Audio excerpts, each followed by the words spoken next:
Gaano kasakit sa isang magulang na marinig mo sa sarili mong anak na wala kang kwentang ina? Ganito ang pinagdadaanan ni na Lola Hospicia at Lolo Benito dito sa liblib ng bundok. Mas pinili nilang huwag makisama sa mga anak para daw makaiwas sa anumang masamang salita. Bagamat si Lola ay malakas pa, si Lolo naman ay may karamdaman ng iniinda. Anong aral kaya ang ating matututunan ngayon? Ating panoorin ang kwento ng buhay. Saka lang sila papunta kung alam nilang mayroon na kami pera. Manghihi na sila. Kaya ako galit. Sabi nga nila sa akin, ako raw wala kwentang ina.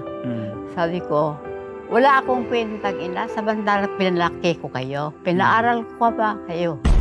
Wala bang kwenta yan? Sabi niya, kasi madadamot daw ako. Sabi ko, kung wala nga akong ibibigay, anong gagawin ko? Gusto nila, pag nagbigay sila, agad ibigay. Lalo na yung bunso, no? Di ba, noong nalasing? Alas 10 ng gabi, binabatiran yung aming bunso. Doon gumising kami dalawa. Noon, dito? Sabi niya, palabasin mo nga yung matandang mama. Sabi ko, bunso, bakit anong kailangan mo? Lasing ka ba? Lasing nga ako, sabi niya. Lumabas ka dyan kay gilisan kita ng liit. Sabi ko, nung isinilang kita bunso, kwento ko sa'yo. Hindi kita pinahiga sa higaan nito sa liblib ko dahil ang isip ko baka magkasakit ka dahil bago pa akong manganak. O ngayon, yan ba ang ipakita mo sa akin?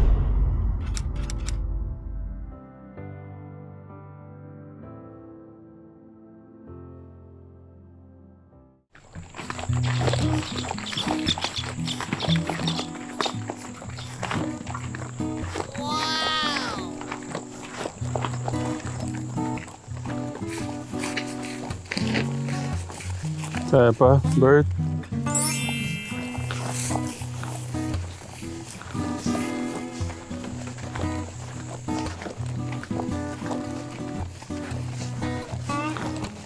Nakatago pala talaga sila.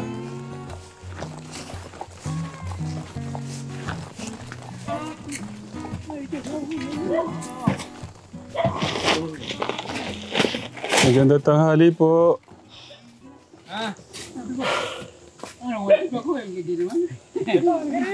Kaya pa? Kaya pa? Dito na lang ako, dito na lang. Lakas ha. Tay! Magandang tanghali po. Maganda man. Ba't nandun siya, Kuya Mel? Galing po siya lang. Doon mo na daw. Okay. Lagay ko lang tong mic, Kuya Mel. Kasama pa rin po natin ang ating Good Samaritan, si Kuya Mel Chow. Sila.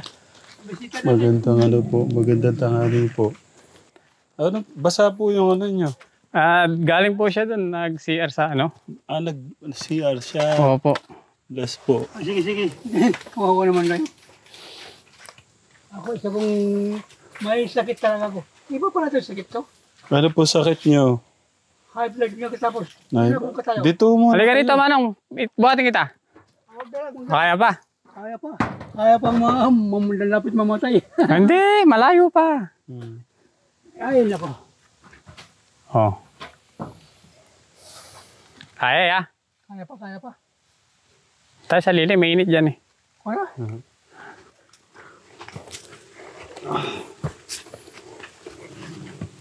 Parang nagmamanas po yung ano niya, paa niya. Salamat sa inyo. Oo, walang problema. Ano. Hirap na ano. Ikaw ka malit na upuan, hindi siya kayang umupo dito sa mataas. Hop. Okay. Sige.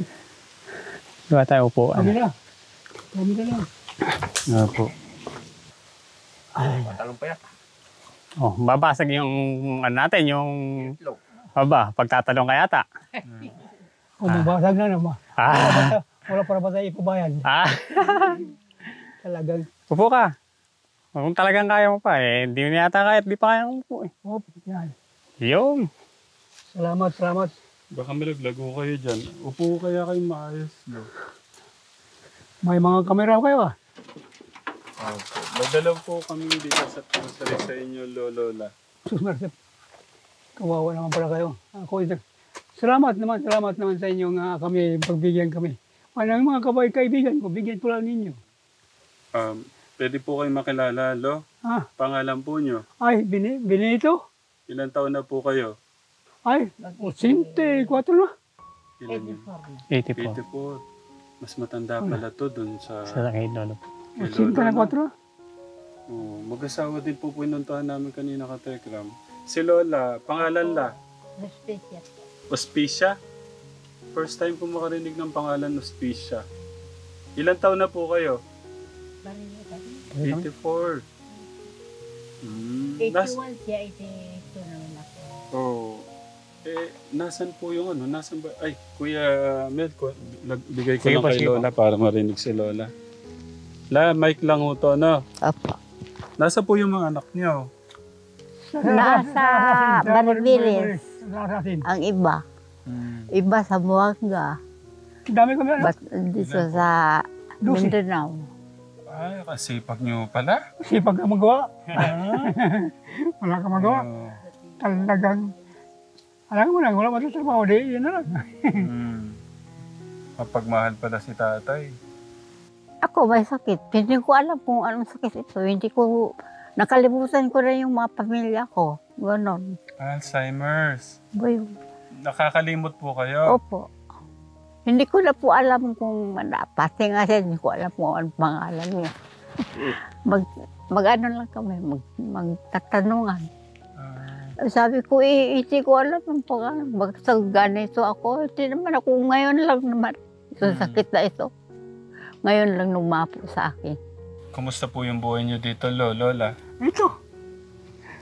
So kuminsan kung kaya ko ba makapasampan ng mga dumaw. Gamas-gamas ng kunti. Yun lang. Yun ang buhay namin dito. Hindi, nag-worry ako sa ano niya, Lolo eh. Yung parang manas yung paa niya. Malas na yan. Manas na nga po yan. Bago lang. Ito lang nagagalay pa ko sa bataan. Oh, bakit po kaya nagmanas? Kung ano yung Katandaan na siguro niya. katandaan na yata. Matanda na yata. Wala na tayo. Kung matapos na yan, goodbye na Pilipinas. Bata pa kayo, no? Kayo talaga, goodbye Pilipinas talaga. Lo, bakit wala kayong kasama kahit isang anak? Anak ko yun. Yung Shirley, apo ko yun.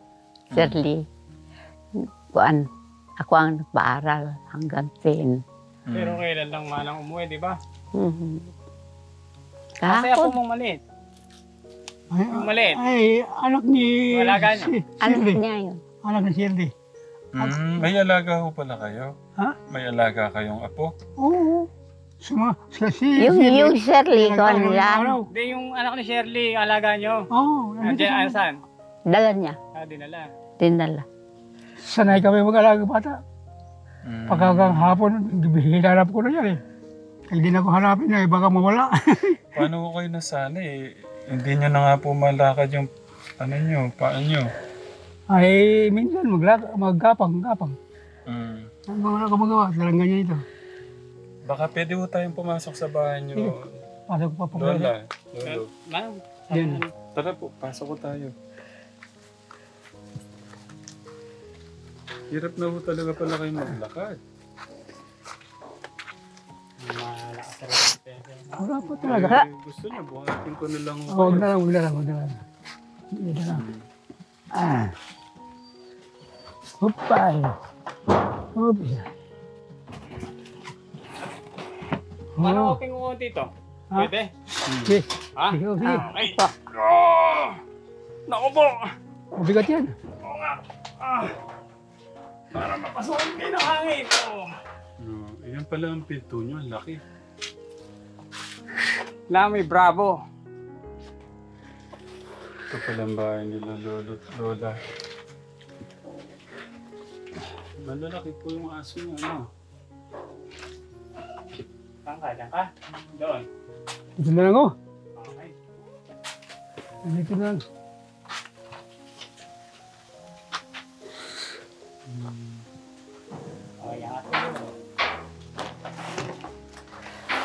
Okay. Salamat sa inyong pagdalo sa akin, pagtingin sa akin. Awa ng Diyos na ako, buhayin pa sa Diyos.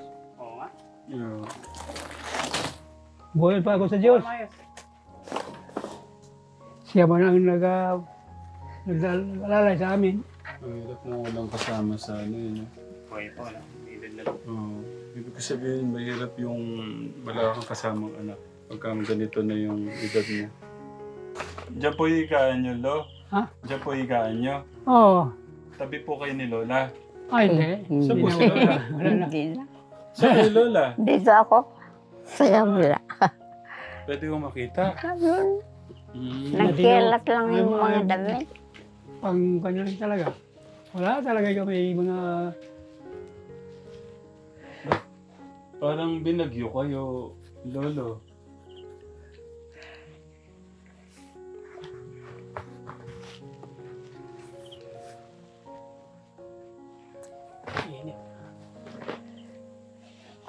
Wala kami mga gamit lang at mga pangbahay lang. Ano, paano yung loob, La?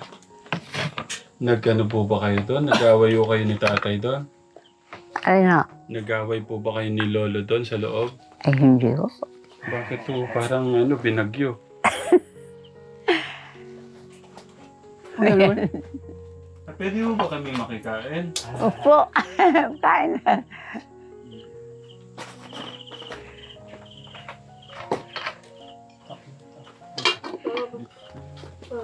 Dito na lang Tungas, siguro. buhay ng Diyos, Nasa mga Diyos. tanong. Buhay na natin. Hari ka mga hari, ikaw may pularian. Ay, meron ano yan, La. May gatas yan, La.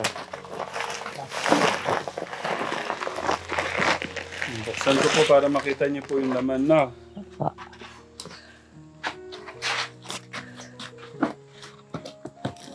Binila ko kayong gatas.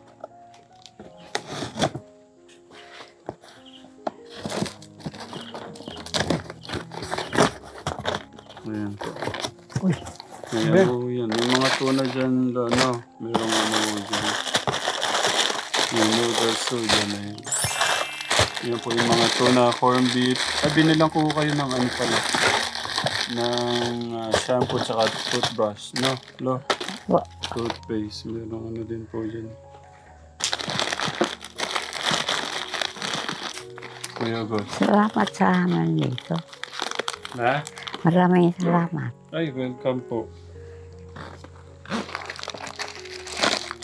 Kuya Nel.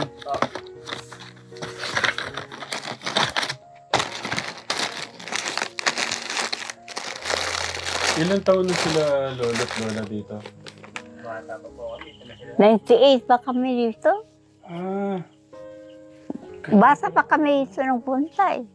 Dito na lang kami tumanda. tapos halos di na nagalaw talaga tong bahay nyo. Na ano ito sa Ondoy. Pagka ulan, paniguradong pasuko ang tubig dito. mag-igib. Hindi po, pagka naulan, Ay, ulan? basaho kayo dito sa higaan nyo. Anggi, Angge. Ay, kami lang. Sila nga mga anak. Yan. Alam po kaya ng mga anak na nandito sila? Hindi mo nakita mo. Siyempre, nakita mo si Efren. Ah, Siyempre, nakita mo. Di ba kinuha kayo rito nung anak niyo, Tiga Oo. Maraviles? Kinuha. Nabenta niyo yung lupa. Kinuha nga Ako kami. ni Junit. Junit. Sabi niya, Junit. huwag na daw kami mabalik at kami matanda na. Oh. Ay sabi ko, malakas pa ako magtrabaho. Ayaw kong magpaano sa inyo. Kaya di pamilya kayo. Sabi ko sa kanila. Hayaan mo muna kami. Alam naman ng Diyos na mamatay kami. Di. Bahala na rin kayo pupunta. Kuya, ikaw Yung po, tiga Balingkupang, di ba nagpupunta rito? ba't ganun na lang yung concern mo sa kanila, kuya? Kasi po, matanda na po. Dadating yung panahon gaya niyan di edad ko. Sana po may tumutulong din sa akin.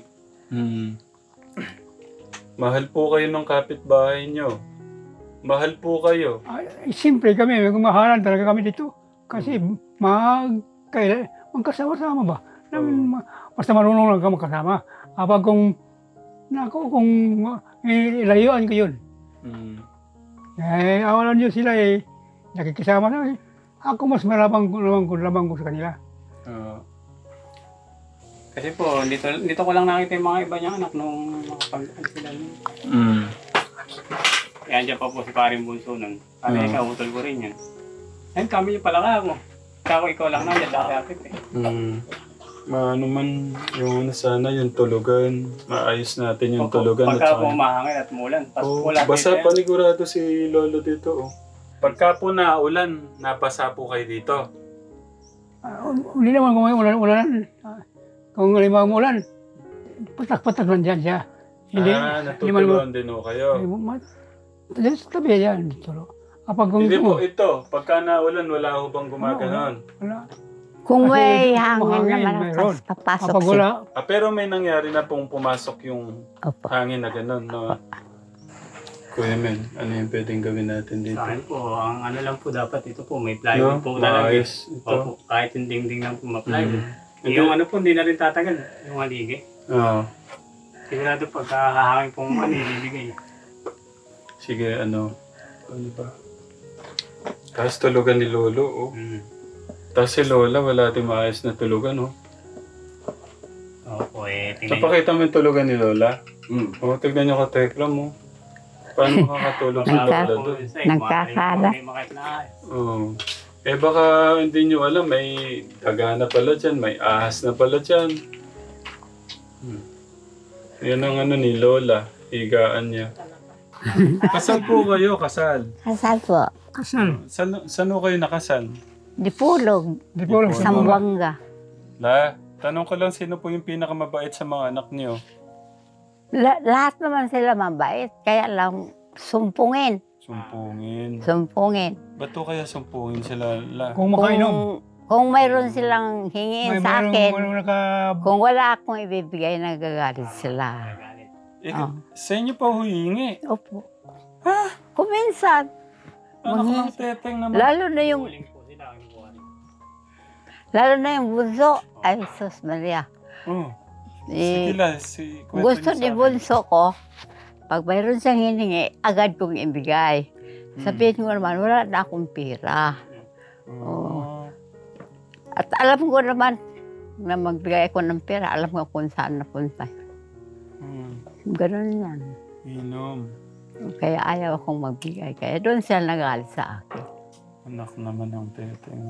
Sino po sa mga anak nyo yung dinadalaw kayo, kinakamusta kayo, dinadalang kayong pagkain? Yun na nga. Yung nandun sa ating araw, yung puto to, yung kinuha ko. Si Jeanette. Sa Balingkopang. Ay, doon po, bataan yun. At saka lang naman sila. At saka na naman sila ditong pupunta kung alam nilang may pera na kami. Driver yun eh. Ganun. Saka lang sila pupunta kung alam nilang mayroon na kami pera. Manghihi na sila. Kaya ako galit. Sabi nga nila sa akin, ako raw kwentang ina. Sabi ko, wala akong kwentang ina, samantalang pinalaki ko kayo. Pinaaral ko ba kayo? Wala bang kwenta yan? Sabi niya, kasi madadamot daw ako. Sabi ko, kung wala nga akong ibibigay, ano ang gagawin ko? Gusto nila, pag nagbigay sila, agad ibigay. Sabi ko, hindi. Kahit na patayin ninyo ako, hindi ko pwede. Lalo na yung bunso, no?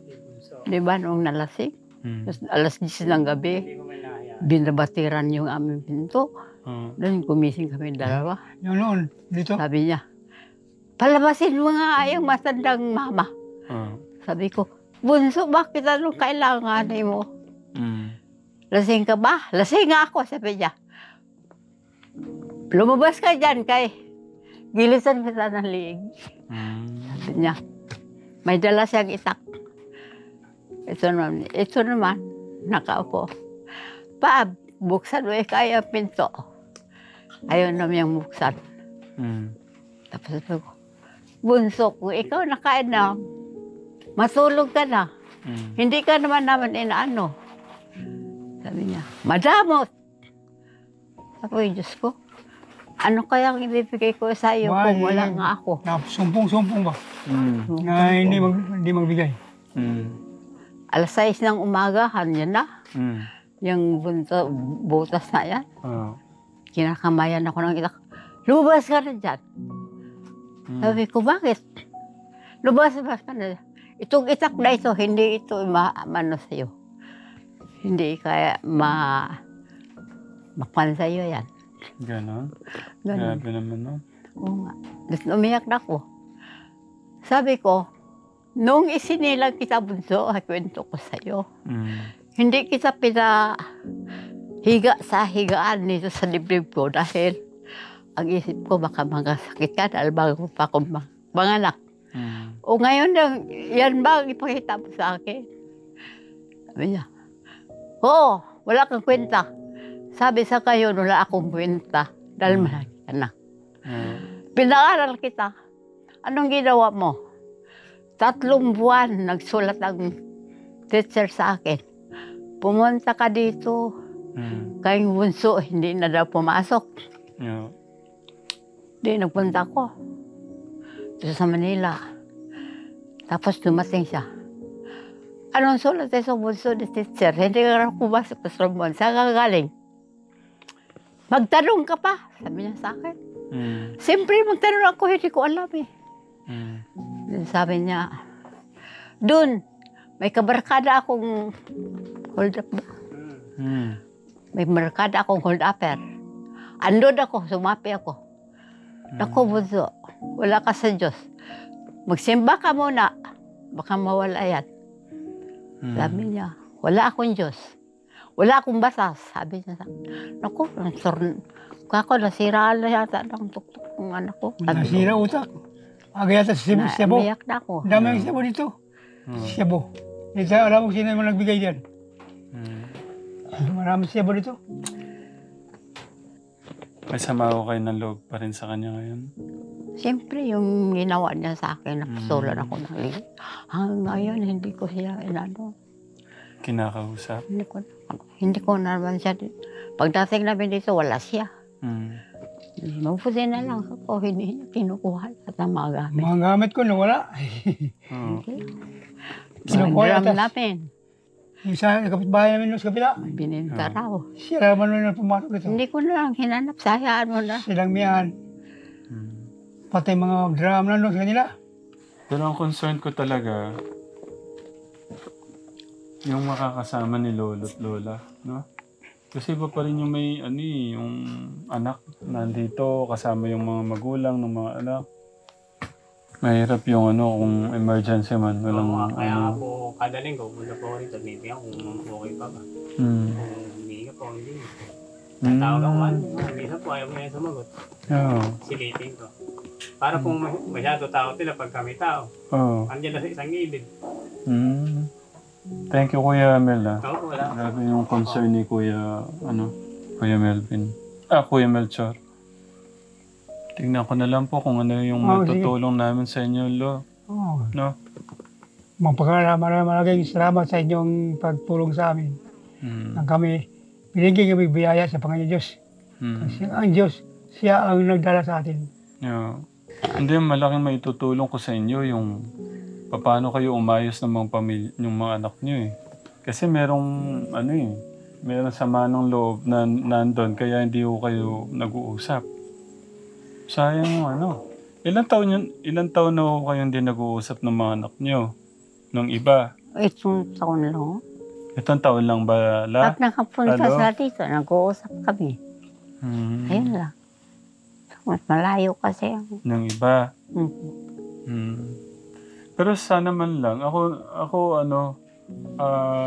itong mensahe ko na to para sa mga anak ni Lolo at Lola.